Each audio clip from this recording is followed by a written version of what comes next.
programme du jour à Roland-Garros, Ernest Gulbis, Thomas Berdych. Et chez les messieurs, l'une des affiches du jour en 8e de finale à Roland-Garros. Gulbis, âgé de 25 ans, est peut-être l'un des joueurs les plus atypiques du circuit actuel. François-Xavier de Châteaufort, Nicolas Jamin, Eric Salon. Ne vous fiez pas à sa gueule d'ange. Ernest Gulbis est un provocateur.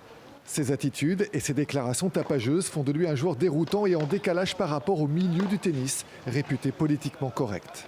Lui dit ce qu'il pense. Alors il parle des femmes, il parle du jeu, il parle de l'intelligence, il parle de la bêtise de certains joueurs, de leur inexpérience. Mais ça donne un personnage tout à fait, encore une fois, atypique et qui en tout cas sur le court est en train de montrer une certaine maturité aujourd'hui. Et c'était loin d'être gagné. On peut même parler de résurrection pour Gulbis, quart de finaliste prometteur à Roland-Garros il y a 6 ans, avant la descente aux enfers. Il vivait ce qu'il appelait ses wild days, donc ses jours sauvages, donc où il avait un démon à l'intérieur, d'après ce qu'il me disait, où il pensait plus à fumer un tout petit peu, à boire un petit peu trop, à sortir beaucoup trop. Donc à un moment donné où il aurait dû être joueur de tennis professionnel. Persuadé qu'il peut battre les meilleurs, Gulbis, issu d'un milieu aisé, ne court pas après l'argent mais après les victoires. 17e mondial, il clame haut et fort qu'il veut devenir le numéro 1.